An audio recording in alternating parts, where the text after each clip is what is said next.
পাহাড়ের মধ্যে বানানো ওটা একটা বিরাট বড় দুর্গ ছিল। খুব জোরে বৃষ্টি পড়ছিল। একটা লোক ছাদের ওপর দাঁড়িয়ে আকাশ দেখছিল। সেই বিশাল দুর্গের সামনে একটি সুন্দর নগর ছিল, কিন্তু সেই সময় নগরের আশেপাশে ভয়ঙ্কর নীরবতা বিরাজ করছিল। সেই ব্যক্তি সেই নীরবতা দেখে হাসলেন এবং ধীর পায়ে দুর্গের ছাদ থেকে নিচে নেমে একটি কক্ষের দিকে চলে গেলেন।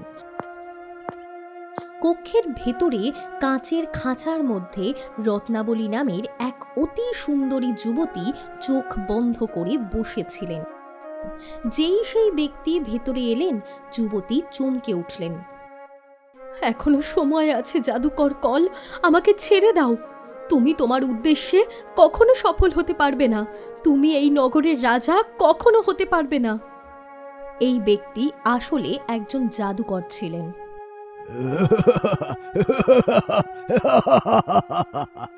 আরে ও রত্নাবলী, এখনো সময় আছে, আমাকে বিবাহ করার সম্মতি দাও।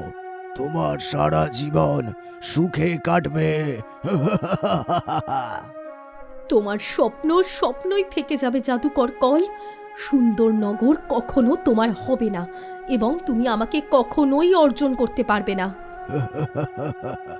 রত্নাবলী, এই সংসারে কেউ আমাকে শেষ করতে পারবে না। এই কথাটা আমি তোমার পিতাকে অনেক আগে বোঝানোর চেষ্টা করেছিলাম, কিন্তু তিনি মানেননি আর মারা গেলেন। এমনকি তোমার মাও মানেননি আর তিনিও মরলেন। রাজমাতাকে অনেক ভালোবেসে বোঝালাম যে তোমার বিবাহ আমার সাথে হোক, কিন্তু তিনিও মানেননি এবং মারা গেলেন। আর দেখো, আজ এই দুর্গের চারিদিকে শুধুই নীরবতা। না তুমি এখানে কোনো সৈনিক পাবে, না রাজা, আর না কোনো মন্ত্রী। আর তোমার নগরের কথা যদি বলি, তবে তারা ভয়ের কারণে তাদের বাড়িতে লুকিয়ে বসে আছে। অনেকে আবার সুন্দর নগর ছেড়ে জঙ্গলে চলে গেছে। আমার বাবা আর মায়ের ওপর পূর্ণ বিশ্বাস আছে।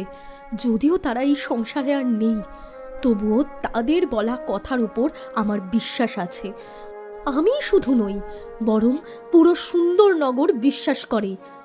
আমার বাবা আমাকে বলতেন যে জাদুকর কলের শেষ খুব তাড়াতাড়ি হতে চলেছে, কারণ আমাদের নগরের ভবিষ্যৎবাণী অনুসারে একজন রাজকুমার আসবে এবং সে তোমাকে শেষ করবে।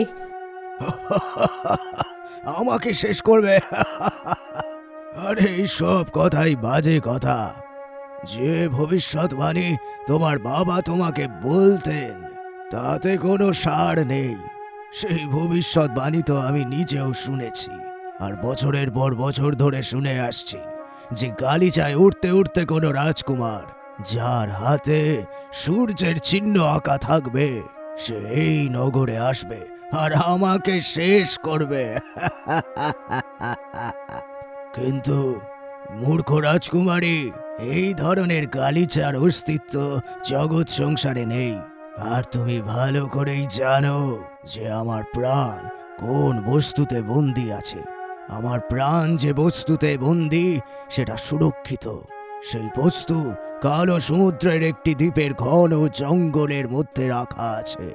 সেই কালো সমুদ্র কেউ পার করতে পারে না। বড় বড় সাধু সন্ত এবং যোদ্ধারাও সেখানে পৌঁছাতে পারেই না।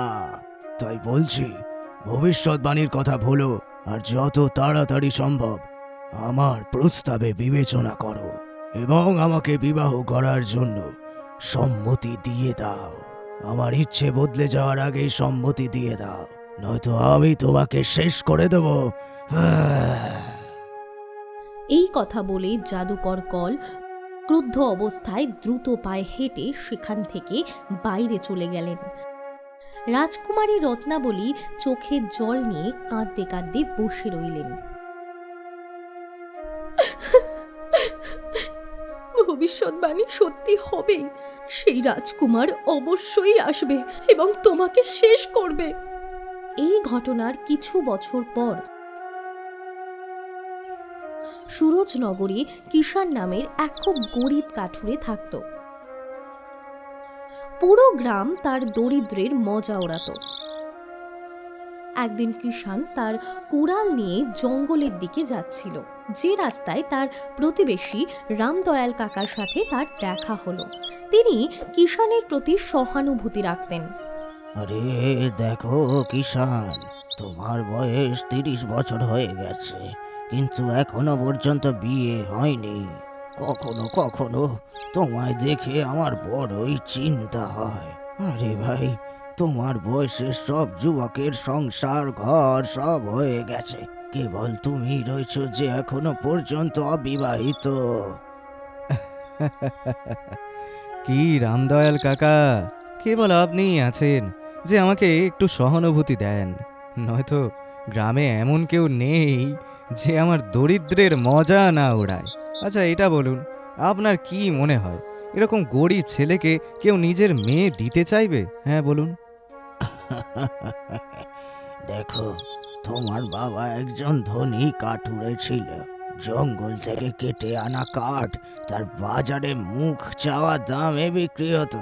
আমার মনে আছে, যখন তুমি জন্ম নিয়েছিলে তখন তোমার বাবা তোমার নামকরণের জন্য এক পণ্ডিতকে ডেকেছিলেন। পণ্ডিত তোমার হাতের রেখা দেখে বলেছিল যে তুমি খুবই ভাগ্যবান। এটা শুনে কিষানের চোখে জল এসে গেল। হ্যাঁ, কিন্তু ভাগ্যের খেলাটাও তো দেখুন কাকা। 5 বছর বয়সে আমার বাবা আমাকে ছেড়ে চলে গেলেন, আর 10 বছর বয়সে আমার মাও চলে গেলেন। 20 বছর ধরে অনাথের মতো জীবন যাপন করছি। আমার তো এটা মনে হয় যে পণ্ডিত মশাই আমার হাতের রেখা ভুল দেখেছিলেন, অথবা অথবা উনি মিথ্যে কথা বলেছিলেন আমাদের অনুভূতির জন্য। আরে আরে আরে আরে, মন ছোট করো না। মানুষের ভাগ্য তাকে কখন এবং কোথায় নিয়ে যায় তা কেউ বলতে পারে না। ভাগ্য কখন বদলে যাবে তা কেউ জানে না। যদি আমার কথা মানো তাহলে গ্রামের মোড়লের সাথে কথা বলো। গ্রামে মোড়ল মশাই অনেক অনাথ ছেলের বিবাহ দিয়েছেন, তিনি নিশ্চয়ই তোমার সাহায্য করবেন।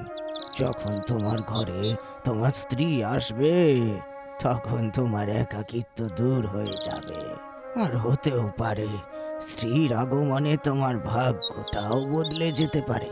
তাই না বাবা? একটু এই ব্যাপারগুলো ভাবো। চল আমি যাই বরণ। এই কথা বলে রামদয়াল কাকা সেখান থেকে চলে গেলেন। কিষান জঙ্গলের দিকে এগিয়ে গেল এবং কাঠ কাটতে শুরু করলো। কিন্তু কাঠ কাটার সময়ও তার মনে রামদয়াল কাকার কথাগুলো ঘুরতে লাগলো। পরের দিন কিষান মোড়লের বাড়িতে চলে গেল। মোড়ল অর্জুন তাকে দেখে চমকে গেলেন। আরে কিষান, তুমি এখানে? সব কিছু ঠিকঠাক আছে তো? মোড়ল মশাই, আপনি তো জানেন যে আমার বয়স 30 বছর হয়ে গেছে। আপনি আমার মতো না জানি কত অনাথ যুবকের ঘর সংসার দিয়েছেন, তো আমার ঘর সংসারও করিয়ে দিন। কিষানের কথা শুনে মোড়ল হাসতে লাগলেন। আরে ভাই, কথাটা তো তুমি একদম ঠিক বলেছ, কিন্তু যে অনাথ যুবকদের ঘর সংসার আমি করিয়েছি তাদের নিয়ে গ্রামে কেউ মজা করে না। হ্যাঁ, আর এই গোটা গ্রামের মধ্যে এমন কেউ নেই যে তোমার মজা ওড়ায়। আমি এটা বুঝতে পারি না গ্রামের লোকেদের তোমাকে নিয়ে কি সমস্যা হয়, কিন্তু তাও চলো ঠিক আছে, তুমি আমার বাড়িতে এসেছো, আমি তোমায় হতাশ করব না। চলো সুখিয়া কাকার বাড়ি যাই। উনি অনেকবার বলেছেন ওনার মেয়ের জন্য যদি কোনো যোগ্য বর থাকে তাহলে ওনাকে বলতে। তো চলো তোমাকে দিয়ে শুরু করা যাক, এসো চলো। কিষান ইতস্তত করে হ্যাঁ বলল। কিছুক্ষণ পর সে সুখিয়া কাকার বাড়িতে বসেছিল। আরে মোড়ল মশাই, বলুন আপনি আমার মেয়ের জন্য কোনো যোগ্য বর খুঁজেছেন নাকি না? আরে সুখিয়া কাকা, এই দেখো, বর খুঁজে নিয়েছি আমি, আর তাকে নিজের সাথেও এনেছি। দেখো দেখো।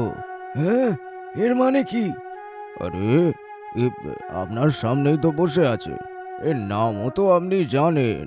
আমাদেরই গ্রামের কিষান, অনাথ, কাঠুরে, এবং এতটুকু তো রোজগার করেই নেয় যে আপনার মেয়েকে অভুক্ত রাখবে না, ভালো মতোই রাখবে, ওকে ভালোভাবেই থাকবে। সুখিয়া কাকা এটা শুনে ক্রুদ্ধ হয়ে গেলেন। আরে ধ্যাৎ, তুমি আমার মেয়ের বিয়ের জন্য অন্য আর কোনো যুবক পেলে না? তুমি কি আমার মেয়ের জীবনটা নষ্ট করে দিতে চাও এই সংটার সামনে? হ্যাঁ, ফুটো কপাল এই ছেলেটার। গ্রামে এমন কোনো লোক নেই যে একে নিয়ে মজা না করে। বিয়ের পরে তুমি কি আমার মেয়েরও মজা ওড়াতে চাও নাকি? আরে আর এই ছেলেটা আমার মেয়েকে কি সুখ দিতে পারবে? এই গ্রামেতে আরো অনেক কাঠুরে আছে, ওদের কাছে বাড়ি আছে, এর কাছে তো একটা বাড়িও নেই ঠিকঠাক, ঝুপড়ির মধ্যে জীবন কাটায়। আর তুমি চাইছো যে আমি আমার মেয়ের হাত এইরকম একটা ছেলের হাতে দিয়ে দেবো? হ্যাঁ, যার কাছে থাকা খাওয়ার কোনো ঠিক নেই। আমার মেয়েও কি তাহলে সারাটা জীবন দরিদ্রতায় ব্যতীত করবে? বলো, এটাই কি চাও তুমি? বলো। মোড়ল এটা শুনে হাসতে লাগলেন। ব্যাস ব্যাস ব্যাস, শান্ত হয়ে যান সুখিয়া কাকা, ক্ষমা করবে। আসলে কিছুক্ষণ আগে কিষান আমার কাছে এই জন্যই এসেছিল যে আমি তার জন্য কোনো মেয়ে খুঁজি। যদি আমি তাকে মানা করে দিতাম তাহলে ওর খারাপ লাগতো। এই জন্যই সরাসরি আমি একে আপনার কাছে নিয়ে এলাম, যাতে আপনার জবাবও শুনতে পারে। আরও শুনে নিয়েছে।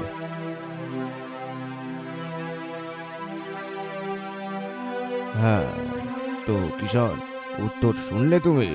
কেবল সুখিয়া কাকা নন, যদি এই গ্রামে আমি তোমাকে কোনো বাড়িতে নিয়ে যাই, যে কোনো বাড়িতে, তো কেউই নিজের মেয়ের বিয়ে তোমার সাথে দিতে চাইবে না। এমনকি আমি যদি অন্য গ্রামেও যাই তবে সেখানেও তোমাকে মানা করে দেবে। তাই বলছি, আমার কথা শোনো, বিয়ে করার চিন্তা মাথা থেকে বার করে দাও। সুখিয়া কাকা রাগের সাথে উঠে দাঁড়িয়ে কিষানকে বকা দিতে দিতে বললেন, আরে আমি বলছি চলে যা এখান থেকে, যা, চলে যা, চলে যা। একটা সংকোথাকার ফুটো কপাল নিয়ে জন্মেছে। কিষানের চোখে জল ভরে গেল। অপমানের জ্বালা সহ্য করে সে বাইরে বেরিয়ে এলো এবং সোজা জঙ্গলে গিয়ে কাঠ কাটতে লাগলো। সারা দিন সে কাঠ কাটতে থাকলো আর নিজের চোখের জল ফেলতে লাগলো। রাতে কিষান তার বাড়িতে শুয়ে নিজের মনে বলল, মনে হয় আমার জীবনে এবং আমার ভাগ্যে বিয়ে লেখাই নেই। পরের দিন কিষান আবারও কাঠ কাটার জন্য জঙ্গলে গেল। তখনই গ্রামের মহাজন, যে তার সবচেয়ে বেশি মজা ওড়াতো, তার সাথে দেখা হলো। আহা, কিষান, আরে ভাই, আমি কি শুনলাম যে তুমি মোড়ল মশাইয়ের সাথে কাল সুখিয়া কাকার বাড়ি গেছিলে ওনার মেয়ের সাথে বিবাহের জন্য? হ্যাঁ, কিষান চোখ নামিয়ে নিল। হ্যাঁ, তো এতে ভুল কি আছে? আমার কি বিবাহ করার অধিকার নেই নাকি? হ্যাঁ, কি বললে?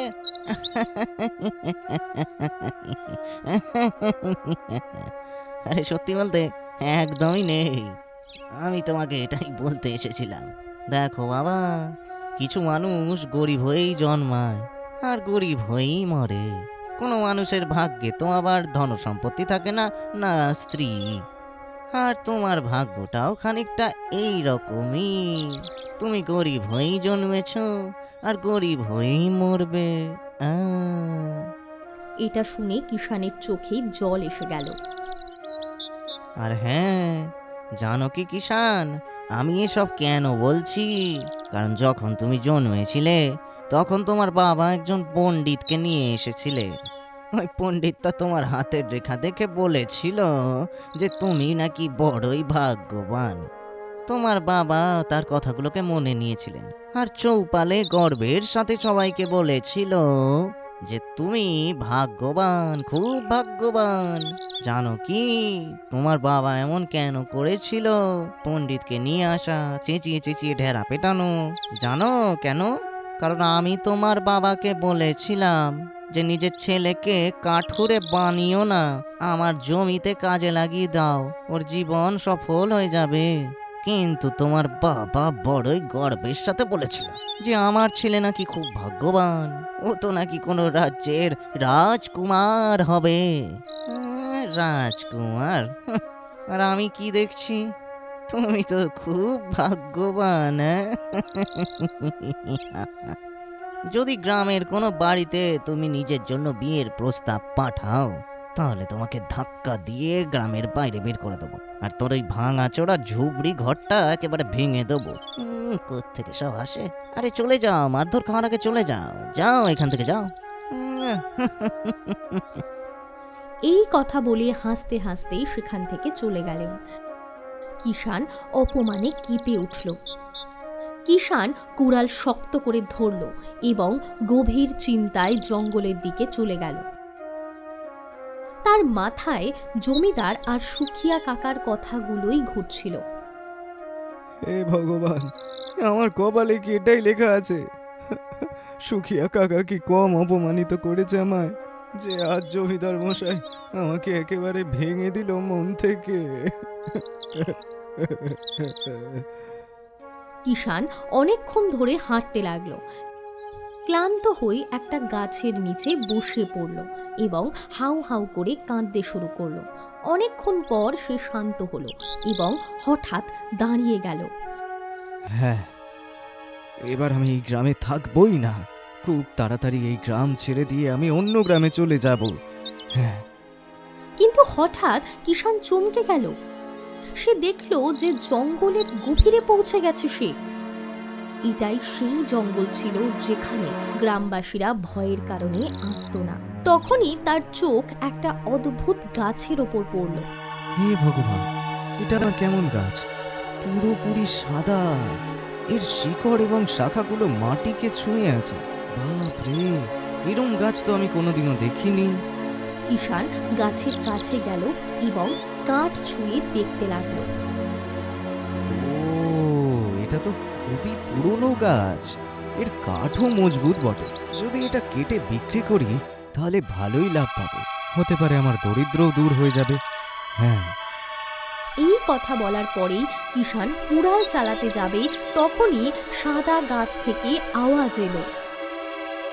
আমার ঘর কেটো না মানুষ, যদি তুমি আমার ঘর না কাটো তাহলে আমি তোমাকে অমূল্য বস্তু দেব। আরে বাপরে বাপ, এটা কেমন অদ্ভুত গাছ! গাছের ভিতর থেকে আওয়াজ আসছে। কে তুমি? সামনে এসো। কে তুমি? তখনই সাদা গাছ থেকে ধোঁয়া উঠল এবং একটা বিশাল মানুষের আকৃতি সামনে প্রকাশিত হলো।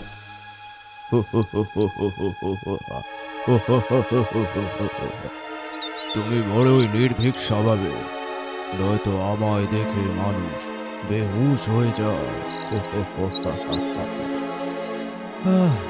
ছোট থেকেই আমি অনাথের মতো জীবন কাটিয়েছি।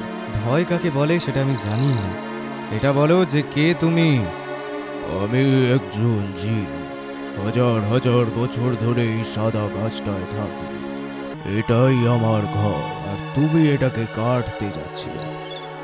আমি তো এটাকে কাটবই, কারণ এই গাছটা আমাকে ধনবান বানাতে পারে। আমার থেকে আমার ঘর ছিনিও না।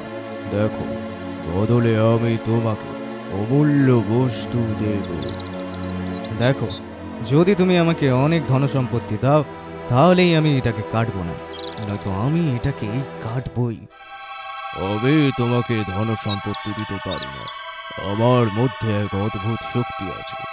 আমি মানুষকে সেটাই দিতে পারি, যাতে তার ভাগ্য বদলে যেতে পারে। যেটা পূর্ব নির্ধারিত ভাগ্য ছিল সেই বস্তু যে কিছু হতে পারে, তলোয়ার, আংটি অথবা অন্য কিছু। বলো, তুমি কি রাজি?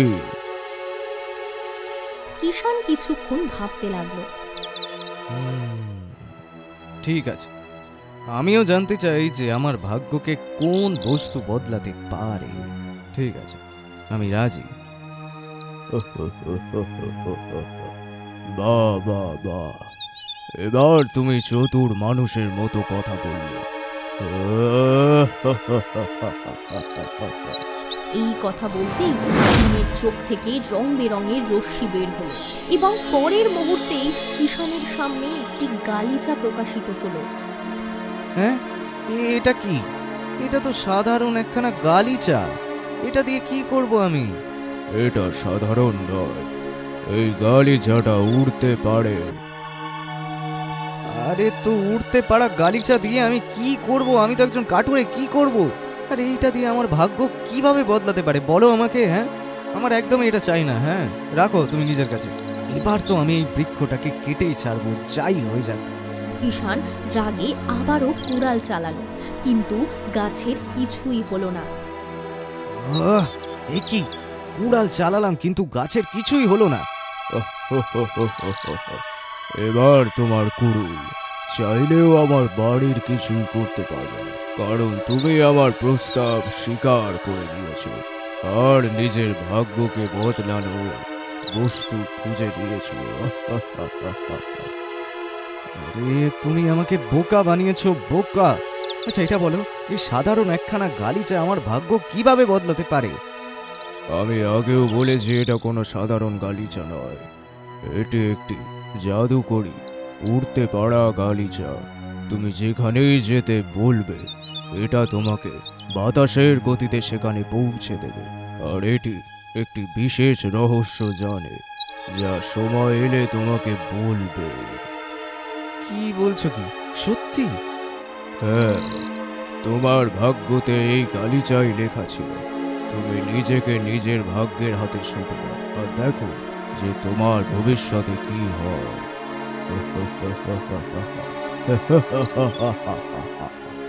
এই কথা বলে জিন সাদা ধোঁয়ায় পরিণত হলো এবং গাছের মধ্যে ঢুকে গেল। চারিদিকে নীরবতা ছেয়ে গেল। কিষান অবাক হয়ে গালিচার দিকে দেখতে লাগলো। চলো দেখা যাক, সত্যি সত্যি এটা উঠতে পারে নাকি না। কিষান গালিচায় সওয়ার হলো এবং পরের মুহূর্তেই গালিচা বাতাসের গতিতে উড়ে চলল।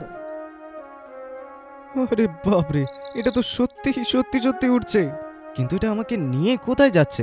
কিছুক্ষণ পরেই গালিচা সুরজনগরের থেকে অনেক দূরে এক অচেনা নগরের জঙ্গলে নামলো। ঝোপঝাড়ের মধ্যে কিষান ঘাবড়ে নিচে নামলো এবং হঠাৎ অজ্ঞান হয়ে পড়ে গেল। কিছুক্ষণ পর কিষানের চোখ খুলল। সে নিজেকে একটি ঝুপড়ির মধ্যে দেখল। সামনে এক মহিলা তাকে মনোযোগ দিয়ে দেখছিলেন।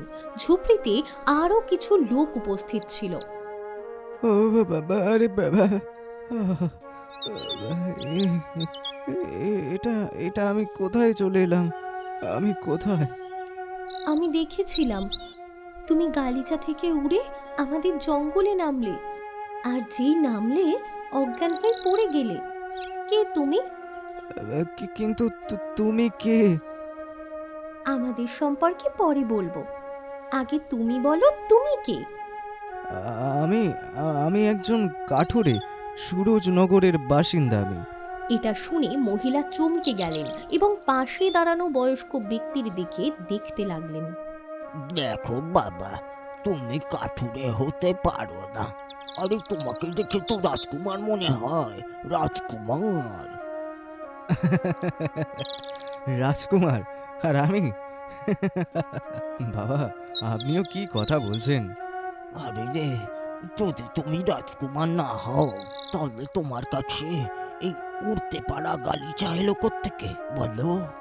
বয়স্ক ব্যক্তি সেই গালিচা কিষানের সামনে রেখে দিলেন। হ্যাঁ বলো বলো, এই গালিচা তোমার কাছে এলো কি করে? এইসব বলতে আমি পারবো না, চলুন আমাকে আমার বাড়ি যেতে দিন, চলুন।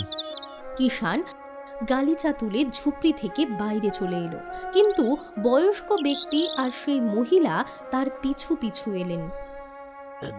দাঁড়াও, যাওয়ার আগে আমার পুরো কথাটা তো শুনে যাও, তারপর যেখানে যাওয়ার সেখানে যেও। দাঁড়াও। কিষান থেমে গেল। সে গালিচা মাটিতে বিছিয়ে দিল। বয়স্ক ব্যক্তি মহিলার দিকে তাকিয়ে ইশারা করলেন। এই এই গালিচার উপর দাঁড়িয়ে যাও। মহিলা গালিচার ওপর দাঁড়ালেন, কিন্তু গালিচা স্থির রইল। হ্যাঁ, এবার তুমি এর ওপর বসো, বসো বসো। যেই কিষান গালিচার ওপর সওয়ার হলো, সেটা সাথে সাথেই উড়ে চলল। এক চক্কর লাগিয়ে ফিরে এলো। কিষান নেমে গেল। কিছু বুঝলে? তুমি সেই রাজকুমার যার ভবিষ্যৎবাণী বছরের পর বছর ধরে আমাদের নগরে প্রচলিত। এই গালিচা শুধু তোমারই আদেশ মানে, হ্যাঁ, আর অন্য কারুর নয়। কিষান এটা শুনে স্তম্ভিত হয়ে গেল। দেখো, কোনো এক সময়ে আমাদের সুন্দর নগর রাজ্য সুখী ছিল, কিন্তু জাদুকর কাল সে বছর ধরে এই রাজ্যের ওপর অধিকার জমাতে চেয়েছিল। কয়েক বছর আগে সে আমাদের রাজা এবং রানীর হত্যা করেছে, এমনকি রাজমাতাকেও মেরে দিল, আর রাজকুমারী রত্নাবলীকে নিজের দুর্গে বন্দি করে রাখলো। জাদুকর কাল 1000 বছর ধরে বেঁচে আছে। বংশ পরম্পরায় এই ভবিষ্যৎবাণী চলে আসছিল যে ওর শেষ কেবল এমন এক রাজকুমার করবে যার হাতে সূর্যের চিহ্ন থাকবে। ভবিষ্যৎবাণী বলে যে জাদুকর কালের শেষ সেই রাজকুমার করবে যার যার হাতে সূর্যের চিহ্ন থাকবে, আর সে জাদুকরি গালিচায় উঠতে উঠতে সুন্দর নগরে আসবে। তুমি বললে যে তুমি সুরজ নগরের বাসিন্দা, আর তোমার কবজিতে সূর্যের চিহ্ন নিশ্চয়ই থাকবে, দেখে নাও। কিষান চমকে গেল এবং নিজের হাতের তালুর দিকে তাকালো। সেখানে সত্যিই একটা ছোট সূর্যের চিহ্ন আঁকা ছিল। এবার বলো, তুমি কিভাবে অস্বীকার করবে যে তুমি রাজকুমার নও? কিন্তু বাবা, আমি একজন কাঠুরে। ছোট থেকে আমি দরিদ্র আর বঞ্চনা সহ্য করেছি। যদি জাদুকরি গালিচার কথা বলেন, তাহলে আমি আপনাকে বলছি এটা কিভাবে আমার কাছে এলো। এই কথা বলে কিষান পুরো ঘটনা বয়স্ক ব্যক্তি এবং সেখানে দাঁড়ানো লোকেদের শোনালো। এটা শুনে সবার চোখে উজ্জ্বলতা এলো। তো এর মানে ভবিষ্যৎবাণী তোমাকে বেছে নিয়েছে? যদি ভবিষ্যৎবাণী তোমাকে না বেছে নিত, তাহলে এই গালিচা তোমার ভাগ্যে কেন লেখা থাকতো? আর তোমার হাতে সূর্যের চিহ্ন কেন থাকতো? আর এই গালিচা কেবল তোমার কথাই কেন মানতো? বলো বলো। কিষান সবার চোখে আশা দেখল। আমরা সবাই সুন্দর নগরের বাসিন্দা। জাদুকর কলের ভয় এই জঙ্গলে লুকিয়ে আছি। তুমি আমাদের তার থেকে মুক্তি দিতে পারো। জাদুকর কল তার প্রাণ কোনো এক অদ্ভুত বস্তুতে ভরে রেখেছে, আর এই রহস্য কেবল রাজকুমারী রত্নাবলীই জানেন। আমি এই জঙ্গলের একটি সুড়ঙ্গ জানি যা সরাসরি তার দুর্গে যায়। যদি তোমার বিশ্বাস না হয় তো আমার সাথে চলো। জাদুকর কল এখন দুর্গে উপস্থিত থাকবে না। সে রাতে কখনো দুর্গে আসে না। কেবল আমাদেরই নয় বাবা, বরং পুরো সুন্দর নগর রাজ্য তোমার অপেক্ষাতেই ছিল। এখন আমাদের সাহায্য করো কিষান, সাহায্য করো। কিষান তাদের সবার চোখে নিজের জন্য আস্থা এবং আশা দেখল। ঠিক আছে, তাহলে আমাকে রাজকুমারী রত্নাবলীর সাথে দেখা করাও। মহিলা খুশি হলেন এবং চোখ দিয়ে কিষানকে ইশারা করে বললেন, আমার পিছনে এসো। কিছুক্ষণ পর সেই মহিলা কিষানকে নিয়ে একটি গুহায় পৌঁছলেন।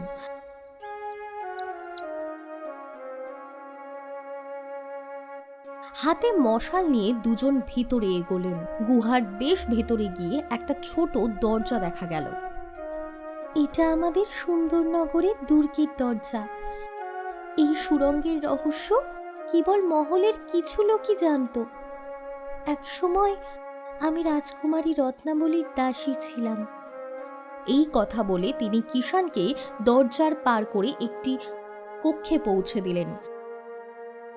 সেখানে রাজকুমারী রত্নাবলী একটি কাচের খাঁচায় বন্দী ছিলেন। কাজরি, তুই এখানে কেন এলি? জাদুকর কলের আসার সময় হয়ে গেছে। ভবিষ্যৎবাণী সত্যি হলো রাজকুমারী। এটাই সেই রাজকুমার যার সম্পর্কে আপনার বাবা বলেছিলেন। সত্যি বলছিস তুই? কাজরি পুরো ঘটনা রত্নাবলীকে বলে দিল, যে কিভাবে কিষান উড়তে থাকা গালিচায় এসেছিল এবং তার হাতের তালুতে সূর্যের চিহ্নও ছিল। এটা শুনে রত্নাবলী আবেগপ্রবণ হয়ে কিষানের দিকে দেখতে লাগলেন। দেখুন, আমি এখনো নিজেকে একজন সাধারণ কাঠুরেই মনে করি, কিন্তু আমি আপনাকে এই খাঁচা থেকে অবশ্যই মুক্ত করব। রাজকুমারী, আমরা এইটুকু জানি যে জাদুকর কল তার প্রাণ কোনো এক অদ্ভুত বস্তুতে বন্দি করে রেখেছে, কিন্তু সেই বস্তু কোথায় তা আমরা জানি না। এখান থেকে কিছু দূরে সমুদ্র, তার ওপারে কালো সমুদ্র, তার ওপর দৈত্যের শাসন যা খুব শক্তিশালী। সেই কালো সমুদ্র পার করার পর একটি দ্বীপ আসে। সেই দ্বীপের ভেতরেই অদ্ভুত বস্তু রাখা আছে, যাতে জাদুকর কল তার প্রাণ দিয়েছে। যদি এমনটা হয় তাহলে আমি ওই দ্বীপ অবধি নিশ্চয়ই যাব। সাবধান থাকবেন, কালো সমুদ্র খুব বিপজ্জনক। দরিদ্রতার থেকে ভয়ঙ্কর আর কিছুই হয় না রাজকুমারী। চলুন, আমি বরং যাই। এই কথা বলে কিষান কাজরের দিকে তাকালো। চলুন, আমাকে আমার গালিচা অবধি পৌঁছে দিন। কাজরি সুরঙ্গের পথ ধরে কিষানকে বাইরে নিয়ে গেল। কিছুক্ষণ পরেই কিষান তার জাদুকরি গালিচার সামনে দাঁড়িয়েছিল। কিষান জাদুকরি গালিচার ওপর সওয়ার হলো। দেখো কাজরি, আমি শুধু এইটুকুই জানি, যখন জিন আমাকে এই গালিচাটা দিয়েছিল তখনও বলেছিল যে যেখানেই আমি একে আদেশ দেবো এই সেখানেই যাবে। গালিচা, আমাকে ওই কালো সমুদ্রের কাছে ওই দ্বীপে নিয়ে চলো, যেখানে ওই রহস্যময় বস্তু আছে যার মধ্যে জাদুকর কালের জীবন বন্দী। পরের মুহূর্তেই গালিচা বাতাসের গতিতে উড়ে চলল। কিছুক্ষণ পরেই গালিচা কিষানকে একটি দ্বীপে নামিয়ে দিল। দ্বীপে ঘন এবং অদ্ভুত জঙ্গল ছিল। কিষান চারপাশে দেখতে লাগলো। অল্প কিছুক্ষণ পরেই সে দূরে একটি গাছের ওপর বসে থাকা লাল টিয়া পাখি দেখতে পেল। কিষান সাথে সাথে দৌড়ে সেখানে গেল এবং পরের মুহূর্তেই সে সেই টিয়া পাখিকে ধরে ফেলল। যেই কিষান লাল টিয়া পাখিটিকে ধরল, সাথে সাথেই দুর্গের ছাদে বসে থাকা জাদুকর কলের ধাক্কা লাগলো। অসম্ভব, অসম্ভব! এটা কি করে হতে পারে? হ্যাঁ, অসম্ভব, এটা অসম্ভব। পরের মুহূর্তেই সে দুর্গ থেকে উধাও হয়ে রং বেরঙের বিদ্যুতের মতো কিষানের সামনে প্রকাশিত হলো। কে তুই? এই পাখিটাকে এক্ষুনি ছেড়ে দে। জাদুকর কলের নজর দূরে দাঁড়ানো জাদুকরি গালিচার ওপর পড়ল। এটা তো হতেই পারে না। জাদুই গালিচার অস্তিত্ব এই জগৎ সংসারে নেই। কে তুই বল। এটা তো আমি নিজেও জানি না যে আমি কে। আমাকে আমার ভাগ্য সুন্দরনগরে নিয়ে এলো। সুন্দরনগরের লোকেরা আমাকে রাজকুমার বলে সম্মান দিল আর বলল ভবিষ্যৎবাণী নাকি আমাকে বেঁচেছে। এই জাদুকরি গালিচাটাই আমাকে কালো সমুদ্র পার করে এখানে নিয়ে এলো।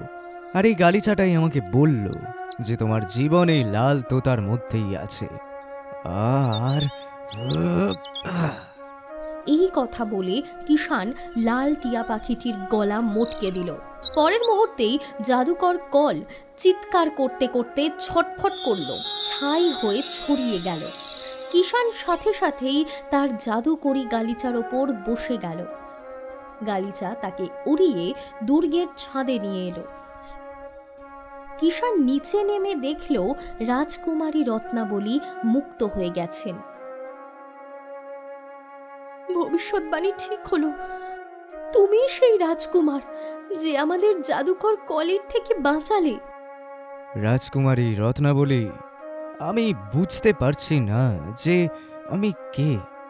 তখনই সেই জিন প্রকাশিত হলো যে কিষাণকে জাদুকরি গালিচা দিয়েছিল। কিষাণ, তুমি এই রাজ্যের রাজকুমার। আমি তোমাকে বলেছিলাম না যে এই গালিচাটা তোমার ভাগ্যে লেখা আছে? এটা তোমায় এত দূর নিয়ে এলো কারণ জাদুকর কালের অন্ত তোমার হাতেই লেখা ছিল। এবার আর তুমি কাঠুরে নও, এখন তুমি সেই যোদ্ধা যে 1000 বছর ধরে জীবিত জাদুকর কালকে শেষ করেছ। আমি তোমায় বলেছিলাম যে এই গালিচা একটা রহস্য জানে, আর এটা তোমায় সময় আসলেই ঠিক বলবে। জাদুকর কাল নিজের প্রাণ শক্তি ওই তোতার মধ্যে দিয়ে দিয়েছিল, আর এর রহস্য এই গালিচাটাই জানতো। আর সঠিক সময় এই গালিচা তোমায় বলেছে, আর তুমি জাদুকরকে শেষ করলে। এই কথা বলে জিন সেখান থেকে উধাও হয়ে গেল। তুমি কি আমাকে বিয়ে করবে? হ্যাঁ, আমি করব। কিছুদিন পর কিষাণ রাজকুমারী রত্নাবলীকে বিয়ে করে রাজকুমার হয়ে গেল। সে তার জাদুকরি গালিচায় সওয়ার হয়ে স্ত্রী রত্নাবলীকে নিয়ে নিজের গ্রাম সুরজনগরে এলো। গ্রামবাসীরা কিষাণকে রাজকুমার এবং রাজকুমারী রত্নাবলীকে দেখে অবাক হয়ে গেল। জাদুকরি গালিচা দেখে তাদের মুখ হাঁ হয়ে গেল। আমাদের আমাদের ক্ষমা করে দাও রাজকুমার। আমরা সত্যি ভাবিনি কখনো যে তুমি সত্যি ভাগ্যবান। আমরা তোমাকে অপমান করেছি, জানি না কি বলেছি, আমাদের আমাদের ক্ষমা করো, সত্যি তুমি খুব ভাগ্যবান। ব্যাস ব্যাস ব্যাস ব্যাস, আমি তোমাদের সকলকে আর পুরো গ্রামকেও ক্ষমা করলাম। খুশি থাকো। এই কথা বলে কিষাণ তার স্ত্রী রত্নাবলীর সাথে জাদুকরি গালিচায় উড়ে নিজের রাজ্যে ফিরে এলো।